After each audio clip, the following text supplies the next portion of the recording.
I'm going to be your host for today. This is courtesy Cymru Unleashed, proudly powered by the Welsh government. And now, just so you know, I'm just going to say this, clear the air. After months of back and forth emails and, trying to get this schedule right, I can finally say the deal is done. But look, I'm so tempted to say, here we go. But I'm not going to do that, yeah?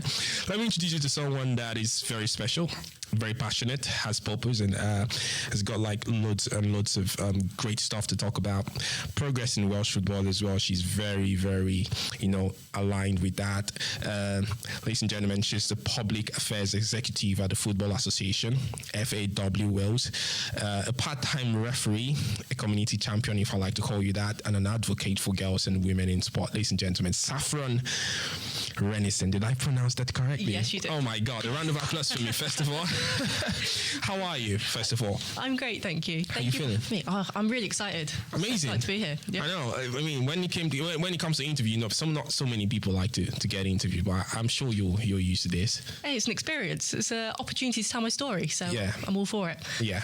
So genuinely, I always ask this question, not because it's a courtesy, but it's really a genuine question. How are you? How are you feeling? How are you in terms of like your family, your friends, internally, mentally, health-wise? How are you? Yeah, I'm great. I'm great, thank you. I mean, we're almost in November, which means it's almost Christmas. And it's Halloween tomorrow.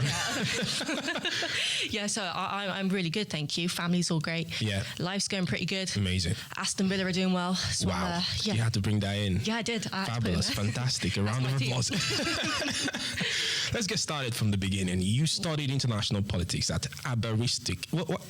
Aberystwyth. I'm not Welsh. I'm Nigerian. So you're going to teach me how to pronounce that word correctly. Aberystwyth. Yeah, that's fantastic. Aberystwyth University. And you studied international politics. It's not necessarily the traditional route to sports. No, definitely. What were you thinking?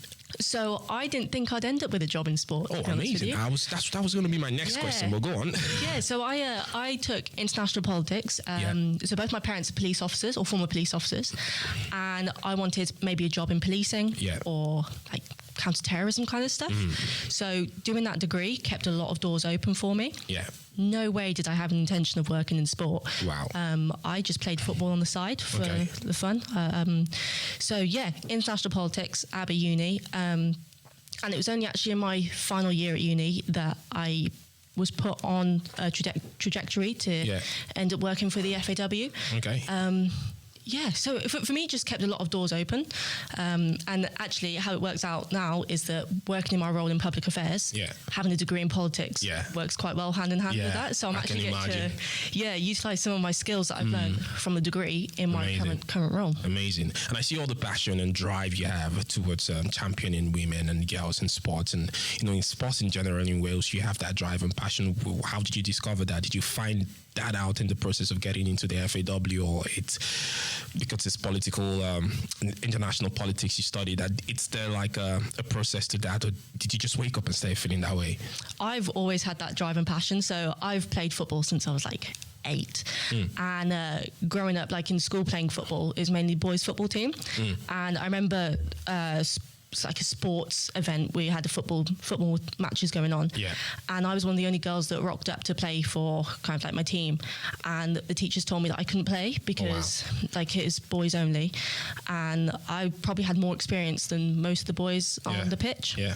And better tackling ability too. I was an absolute boss at sliding. So like being told that I couldn't do it and being told, like I turned up with my boots, my shin pads, I was ready to go, and they're like, no. I was like, we've got a long way to go. Yeah. And I was like, what, 14, 15 at the time? Yeah. So I've always had that driving passion to make football more accessible for girls. Yeah. I don't want girls to be told no. Fantastic. Because you just don't like to be told no. Why should we be told that we can't? I love running on the pitch. I love, getting muddy and defending goals and things. So to miss out on being part of a team like that, I was quite heartbroken, really. How did that really make you feel? I knew you just said heartbroken, but Yeah. I know it would have been worse because, coming out with your chin pad, prepared, probably told your parents, oh, I'm going to be playing football today, and told your friends, and you come out on that day and you're being told no. Did it demoralize you? Did it make you feel sad, depressed, sad, think about stuff over and over again? How did it make you feel? Yeah, it really demoralised me, actually. And it was after school, so I missed the school bus home at that point. So I had to wait for an hour anyway for my parents to come pick me up. But I just felt quite lost. Football was supposed to be a place for everyone. I felt quite alone because no one else was standing up for me. Yeah. No other teachers, no other players were saying, hang on, why can't she play? Yeah. It was just kind of decided that I wasn't allowed to. Yeah. Were they trying to protect you? I don't know whether they were trying to protect me. I know, maybe they were thinking from a safety element, not let me play, but surely if I'm there and I know what I'm getting into, I know I'm going to be playing against boys, and I was ready for it. I was ready to give it a good go, show them kind of what I was made of. Yeah, I felt really, really kind of let down by the people who were older than me and should create that space for me to be able to play.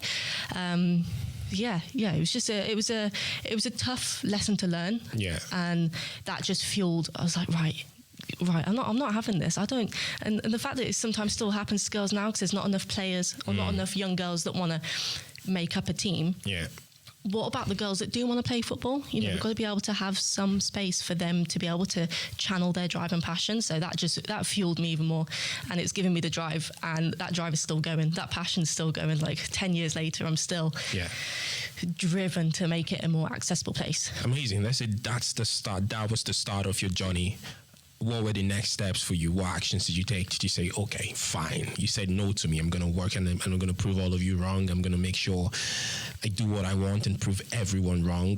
What was the drive afterwards? Did you have a set goal? Did you have milestones you wanted to get to? Or did you just, go with the flow?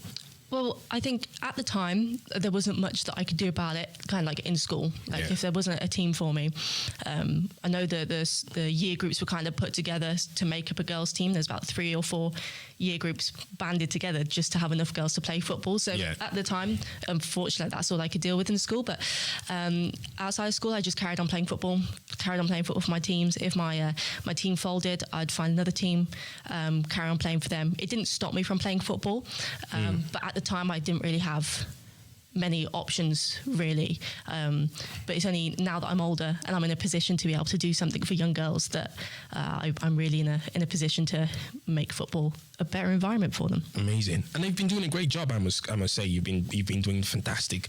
I mean, it's a lot to put yourself together after that disappointment, and I know you still think about it. I mean, depending on how strong you are and how tough you are, some people would have that experience in their head for a very long time, and you were able to go through that, and it didn't put you off your path. Rather, it foiled you, and you decided to go further, and now you're a professional referee. Let's talk about that. You're also qualified to do that, which is very fascinating to me. What was the thought process? Was it something you wanted to always do, or no? Or you just wanted to tell people no, stop, because it's no way. No, I definitely didn't want to be a referee. Actually, when I was at school, my mom was like, Saffron, why aren't you qualified to be a referee? You can earn a bit of pocket money. I was like, no chance. I want to stay as a player. Yeah. Sliding tackles all day, no chance. You said slide tackles for like 15 times already on the show, Saffron. Is that why you play football? I say that because that's part of the reason why I won't go back to playing football. Yeah. Because sliding tackles was the main thing. My knee. I mean, I'm sure we'll get onto it, but my knee is not at a point where I could do tackles anymore. But I didn't want to be a referee. It was only because of injury that put me on a different path in football. I see. I wasn't expecting to be a referee at all. But for me, it was kind of a way to, when I got injured the first time, so I tore my ACL in my knee at university. And for me, it was a way to stay on the pitch whilst I was recovering and building up the strength in my leg. And bonus, and a bit of money. Yeah. But when I got back to playing football as well, I realised actually I was enjoying refereeing more than playing.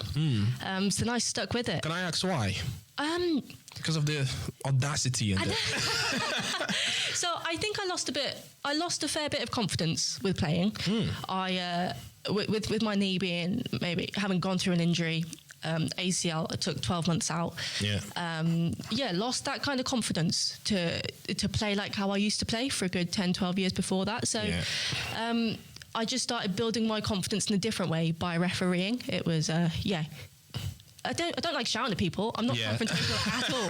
But it really helped me like improve my decision making. Yeah. And if I decide something, stick to it. I used to be so kind of like, I don't really know what I'm doing. But refereeing, I was like, that's a foul, yellow card.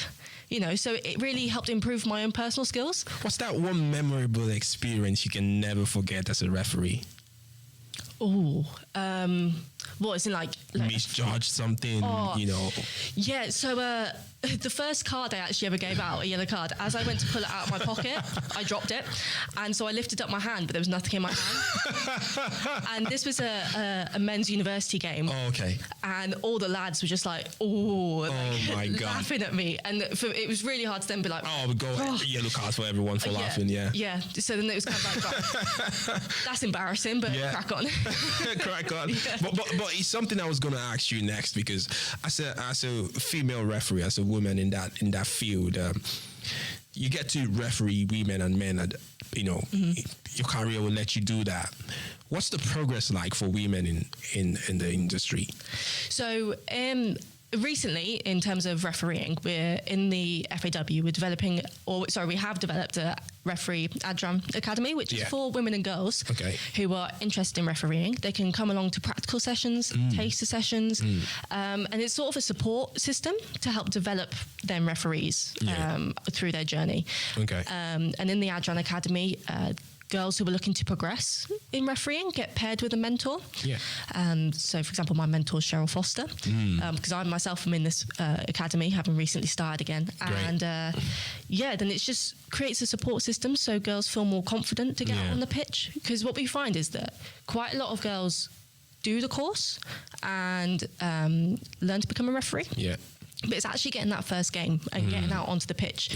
It's so scary. It's so scary. Is it scary, or is it hard to get them into the pitch because of the management or the structure? No, I think it's a bit of a combination, but I think it's just so scary accepting that first game on we have a system called Comet, right, where all the matches come through for referees.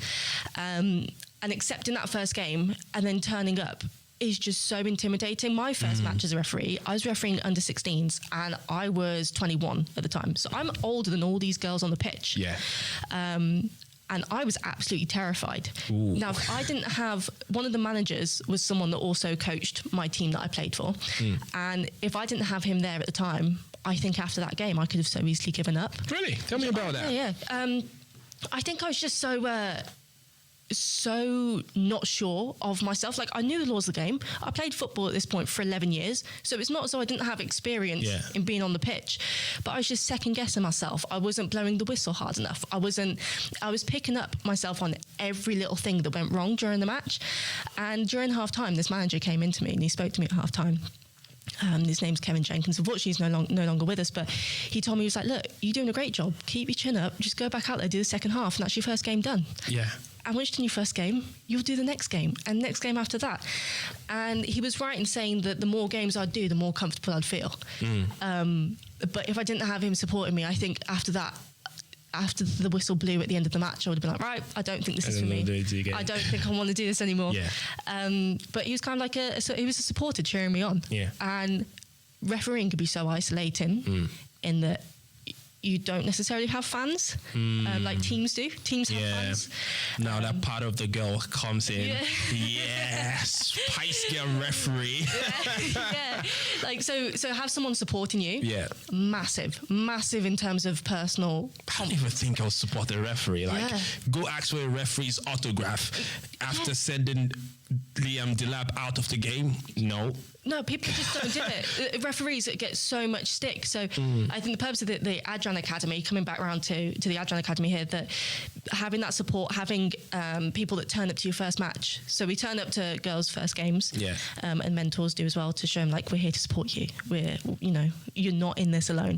And once you've done your first game, you'll do your next game and the next game after that. And this support system that's now available, we're seeing so many more girls wanting to become a referee, and just seeing a growth in that, which is fantastic to be a part of. I think I was going to ask you the next question, and you just aligned towards it, because I was going to ask now, for girls that want to be, referees, that want to go into that academy. Now, I'm after listening to you and seeing the impact you had, not just on the game, but on your personal life and your personal skills in life generally, and the live life experience as well. It's encouraging to let young women and ladies know that, like, look, being a referee. This is not me being an advocate. This is the first time I'm hearing about being a referee, what it's like to be professional like that. But what I can pick out, or the take home here for me, is basically, if you be a referee, and it's going to boost your morale, it's going to boost your confidence, it's going to boost your decision making, it's going to make you a bit more. You have to trust yourself to be a referee. So you're going to be self-aware. You're going to be decisive, and it's going to change a lot. And in the society that we're in now, we need women that can stand up for themselves, and that they can fight for themselves. They can say, okay, this is what I want, and this is what I want to do, and I'll do it.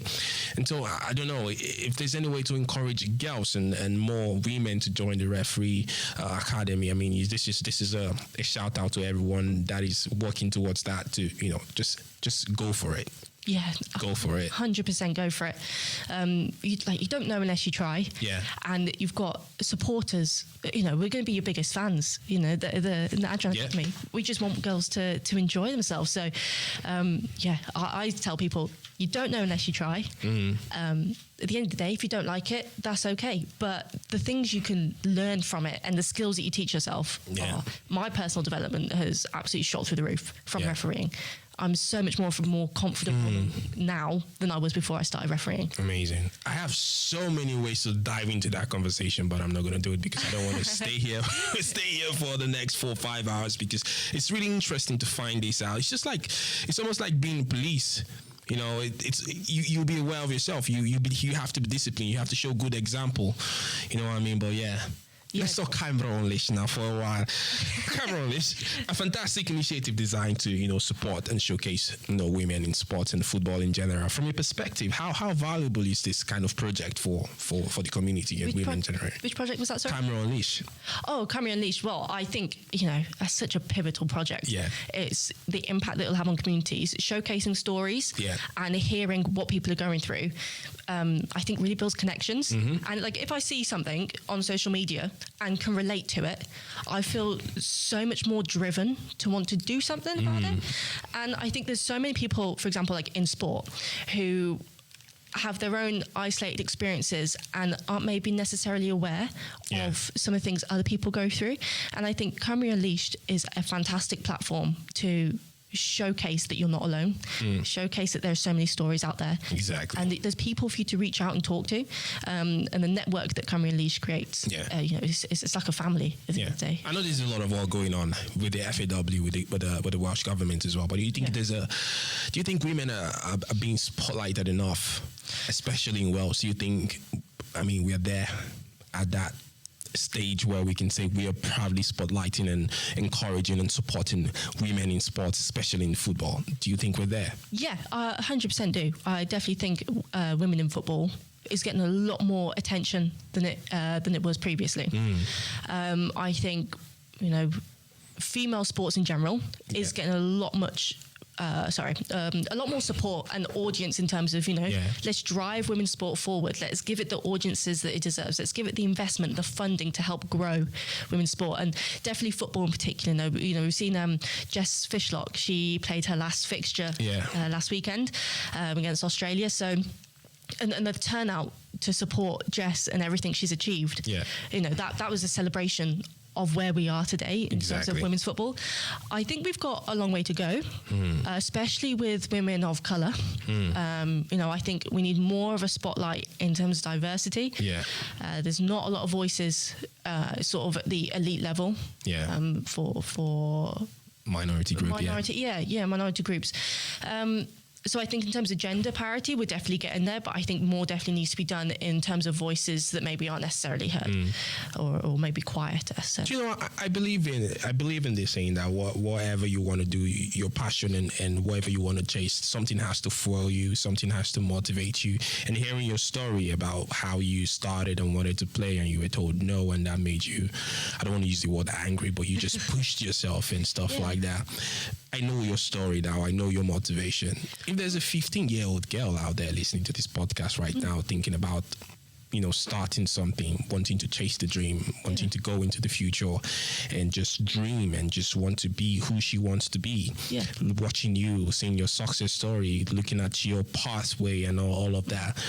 What message would you share at this moment to that beautiful young lady? Oh, I'd say just take it one step at a time. Because I think you get so caught up looking at the big picture and so overwhelmed with trying to figure out how you're going to get there. Going through the injuries that I've gone through and maybe being told that I can't do things, it's so kind of... It makes you feel quite small thinking how on earth am I going to get there? But just take one step at a time going forward. For example, when I was refereeing, I was one of 2 female referees in Central Wales, so there wasn't a lot of women. When I turned up to our first referee association meeting, which is where referees get together once a month, talk about any decisions that they've maybe questioning, anything like that, or any games that maybe didn't go their way. I rocked up to the first association meeting when I qualified at 21 as a referee. The chairman of the Referees Association asked the male referee who brought me, he says, "Oh, you've brought your wife with you?" Wow. Yeah, it was like, "Oh, you brought your wife with you to the meeting?" And this other assistant referee looked at me and was just like, "No, what you on about?" And again, he didn't ask the question to me. He repeated himself, but didn't ask me. He asked the gentleman that brought me, I've asked you brought your partner. And he's like, "No, this is Saffron. She is a referee. She's coming here because this is a referee association meeting. She's a referee." Now, this was only 3 years ago. Wow. I'm talking. So this is recent. Horrendous. Yeah. So walking into a room where I didn't feel supported as a referee, I was the only female in that room. Like straight away, that kind of set the tone. How do you even want to complete that? How do you want to be there? Exactly, right? So if I was to look at the bigger picture, which was continue refereeing, that would have been really hard. Yeah. But if I one step at a time, get through this meeting, do my next match. Yeah. Do the match after that, and then we'll come back next month. Yeah. And eventually then I cemented myself more as a referee. I gave myself more confidence to speak up in the room. And then by the time I'd spent my year with this association, Central Wales, I'd formed a relationship and actually taught maybe the men in the room that didn't think women could referee that actually women should have a place in this room, and you don't question a woman who walks in this room if they're someone's partner. You think, we've got another referee in this room. Exactly, and you should be proud of that. Yeah, so so when I say take it one step at a time, you can't. Sometimes looking at the bigger picture is so daunting, and you can't do that. But if you keep going forward, there's a you're gonna get there eventually. You can reach your goals. You can do it. It may just take you a bit more time than you first think. I'm listening to this and I'm like, great. I want to take it one step at a time. But how do I start? What do I do? Where do I start? How do I make these connections? How do I make these moves? I'm hearing you say things like you walk into a room and they're asking questions, is this your partner? As a young girl that wants to get into this, where do I start from when no one is even trying to support me? So, if you're a young girl and you're playing in a club right now, or you're already in a football structure, approach a coach in a club if you want to do a referee course, or similarly like a coaching course. Yeah. And as soon as you sign up for the course, the FAW, we know, we're made aware of it, our refereeing department, aware, right, we've got a young female interested in refereeing, let's reach out to her. Help her through the program, help her see if she wants to be part of the Adron Academy. So there's a very good support system within the association. But if you're a young girl that isn't affiliated to a club and you don't play football on the weekends, reach out to us at the FAW. We have a dedicated team. The Football Services Centre. Really interesting, yeah. Yeah, so this dedicated team help answer queries related to football from all across Wales. They manage registrations, process transfers, but more importantly, they're here to service Welsh football. And so if you're a young girl, just drop them an email. So it's, if they want to, it's fsc@faw.cymru. fsc@faw.cymru. And they will get back to you with a list of information. If you're saying, look, I want to get involved in football, but I don't know how. First step, contact them, because they could give you a list of clubs in your area. They can put you in contact with someone in the local league. You know, so they are there to help you. And to help young girls that want to get involved in football. If they don't know in their local area what is going on or when training sessions are happening, the FSC are there to help. You know, it's very funny how we started this interview and you go, oh, I'm not really good at interviews and this and that. And now you're answering my questions and you're asking the next one and answering the next one. Because I was going to ask you next. It's so funny, God. I was going to ask, because I know what you want for these young women and young girls in football and in sports in Wales. My next question would have been, what's the milestone for FAW? What do they want to achieve in terms of supporting grassroots females and girls in sports? I think you've just answered that slightly, but so carry on. We want to grow participation. We want to see more girls wanting to be involved in football. We're seeing that we have several school programs like a Huddle and BFC that are trying to get girls into football at a younger age. And I think a major milestone for the FAW is how do we keep those girls wanting to stay in football? So from a young age, come all the way up to like 21. You know, there's big dropouts during high school, which is, you know, understandable. There's TikTok. Social media. Geez. I know. So it's just how do we keep the girls wanting to play football?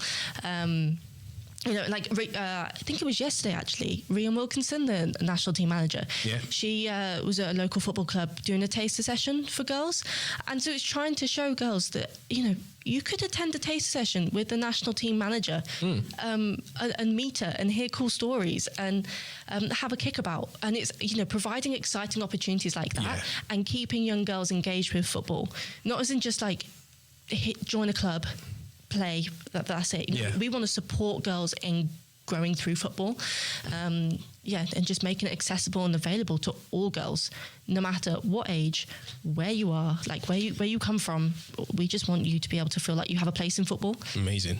Amazing. So it's more about diversity and inclusion now. It's more about wherever you are, wherever you're from.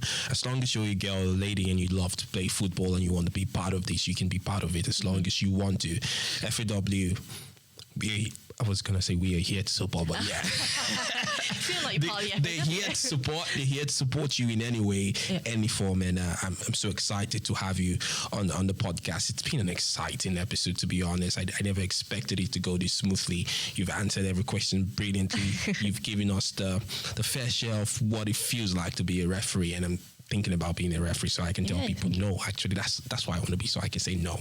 Out, stay, stand. No. Well, thank you so much, Saffron, for coming to the studio. I mean, obviously we would like to support in any way we can to you know, support the FAW in any way we can to, you know, help, you know, spreading news, and, you know, with what Cymru Unleashed has done, is doing.